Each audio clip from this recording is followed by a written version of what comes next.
क्या है कि जो लोग आपसे, कई बार क्या होता है कि आपके पास भी समय नहीं होता, लेकिन उनके घर में बहुत बड़ी प्रॉब्लम हो जाती है, तो उस टाइम पे वो कौन से ऐसे सरल उपाय होते हैं जो करके अपने घर में सुख शांति ला सकते हैं? बहुत अच्छा प्रश्न है। देखिए, सीधा साधा सरल उपाय मैं बताता हूँ। अगर किसी के घर में ग्रह शांति है, ग्रह अशांति है, ग्रह क्लेश उत्पन्न हो रहा हो, तो उस व्यक्ति को सर्वप्रथम अपने इष्ट को बारंबार स्मरण रखना चाहिए। इष्ट चाहे कोई भी हो, कोई किसी भी देवी देवता का इष्ट रखता हो, अपने इष्ट को हमेशा स्मरण रखना चाहिए। और कुछ हद तक अपने वास्तु का यानी खाने पीने का ये ढंग भी उसको सुधारना चाहिए। जैसे किचन है तो सही दिशा में होना चाहिए, पानी है तो सही दिशा में होना चाहिए, सोना है तो वेद शास्त्रों में और ज्योतिष शास्त्र में ऐसा कहा गया है, वास्तु शास्त्र में कहा गया है कि सोना है तो हमेशा जो परिवार का मुखिया है उसको साउथ और वेस्ट के कोने में, यानी नृत्य कोण जिसको बोलते हैं, उसी में उसका मास्टर बेडरूम होना चाहिए, उसमें सोना चाहिए। और सोने के समय सिर जो अपना ईस्ट में यानी पूर्व में और साउथ में या दक्षिण में करके सोना चाहिए।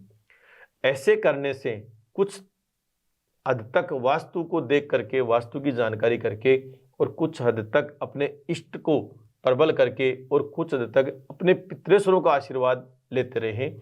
बार बार जब भी पितृेश्वरों की तिथि हो या अमावस्या हो, उसके दिन पितृेश्वरों की पूजा, पितृेश्वरों का आशीर्वाद, और जो अपने जीवित है बड़े बुजुर्ग, दादा है, दादी है, माता है, पिता है, उनका आशीर्वाद लेना, बड़ों को आदर सम्मान करना, देवताओं को आदर सम्मान करना, और यथा समय जब भी जैसी आपकी शक्ति हो गौ ग्रास निकालना, गौ के लिए दान करना, या जो पक्षी है, कपूत है, कबूतर है, कोई भी चिड़ी कमेड़ी जो भी है, उनके लिए दाना डालना, चींटियों को दाना डालना, ये आदि जो काम है, और अपने इष्ट को प्रबल रखने के लिए, इष्ट का स्मरण करने के लिए ये सरल उपाय है, ये निरंतर व्यक्ति को अपनी यथाशक्ति अनुसार करते रहना चाहिए।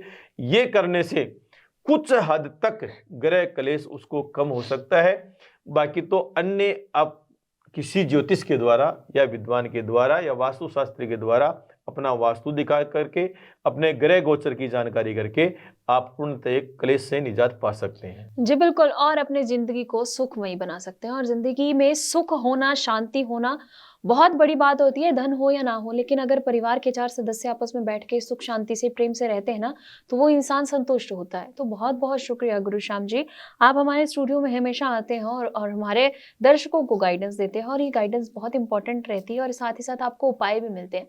हम हमेशा आपसे यही निवेदन करते हैं कि कुंडली की जांच करवाना बहुत अनिवार्य हो जाता है, क्योंकि आपके ग्रह इस समय क्या बता रहे हैं वो एक अच्छा माहिर ज्योतिषी ही बता सकते हैं। सो गुरुश्याम जी हमेशा यही चाहते हैं कि वो चर्चा सुखी जीवन पर करते हैं, ताकि हर एक का जीवन जो है सुखमय हो, उसमें बहुत सारी खुशहाली हो, और आपके जीवन से सारी मुसीबतों को दूर करने के लिए हमेशा आपके लिए तत्पर रहते हैं, आपकी समस्याओं का निवारण करने के लिए हमेशा आगे रहते हैं।